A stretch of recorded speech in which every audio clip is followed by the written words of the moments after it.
As we dive into chapter 11 of the Bhagavad Gita, we see a powerful shift from Krishna's teachings on devotion to the awe-inspiring reality of his divine nature. In the previous chapters, Krishna guided Arjuna with profound wisdom, but now Krishna takes Arjuna to a level beyond words and intellect. He reveals his universal, all-encompassing form. Arjuna, struggling with doubt and confusion, is finally given a glimpse of the divine that goes beyond his human perception. Krishna had been teaching him about the eternal nature of the soul and the need to act without attachment, but now he is about to show Arjuna the true scale of his power. Arjuna begins by expressing his admiration for Krishna's teachings. He acknowledges Krishna's divinity, saying, "Your words have removed my confusion, and my doubts are dispelled." But still, there's something within Arjuna that wants more.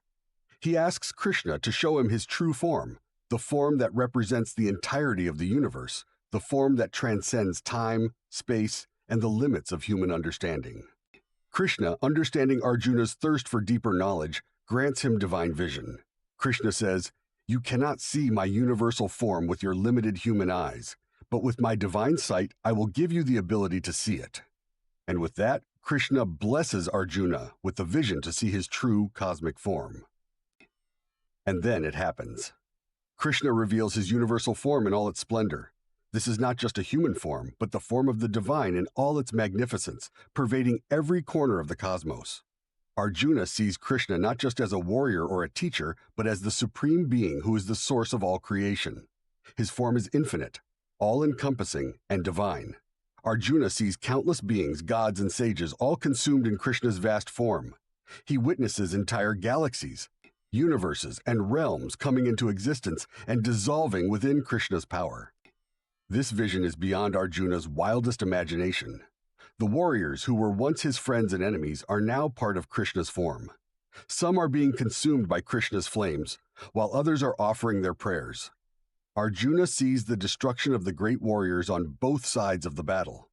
He witnesses the inevitable fate of every soul, whether warrior or sage, drawn into the cosmic cycle of birth and death.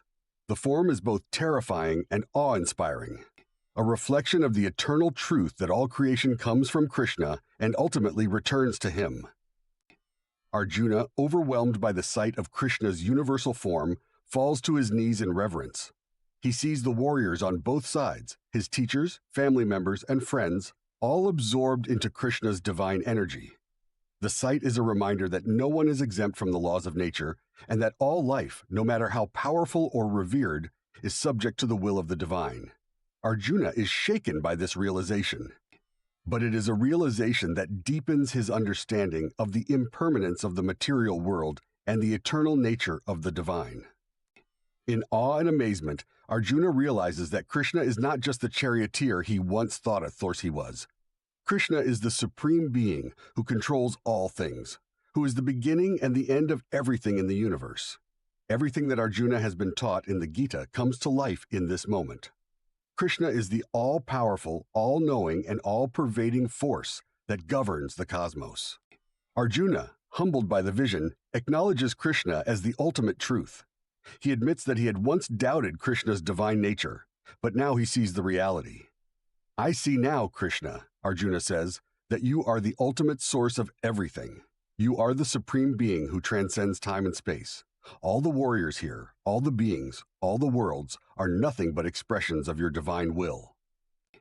Krishna reassures Arjuna that this vision was granted to him for a reason. He says, "I have revealed to you my true form because you are ready to understand the divine reality. This knowledge is given to those who are pure in heart and free from attachment. What you see now is the eternal truth, the truth that exists beyond the boundaries of life and death, of time and space." In this moment, Arjuna realizes that the outcome of the battle is already decided. All those who are meant to die in the war are already part of Krishna's divine plan. Krishna reveals that even if Arjuna were to not fight, the warriors on both sides would still meet their fate. The war is already set in motion, and Arjuna's role is simply to act in alignment with the divine will. Arjuna, with newfound understanding, bows before Krishna and asks for forgiveness for any past mistakes. He admits that he had once acted in ignorance, But now he sees the world through the lens of divine knowledge. He understands that the divine will is above all things, and that to align with it is the highest path. In response, Krishna reassures Arjuna and gives him further guidance. He tells Arjuna to rise above his doubts and fears and to engage in the battle with the knowledge that everything is part of a divine plan. Krishna emphasizes that Arjuna's actions, when done in devotion to the divine, will lead to liberation and peace. The chapter concludes with Krishna telling Arjuna that while he is beyond human comprehension, his divine presence can be experienced through devotion, surrender, and righteous action. Krishna encourages Arjuna to act selflessly, without attachment to the results, and to trust in the divine order that governs the universe.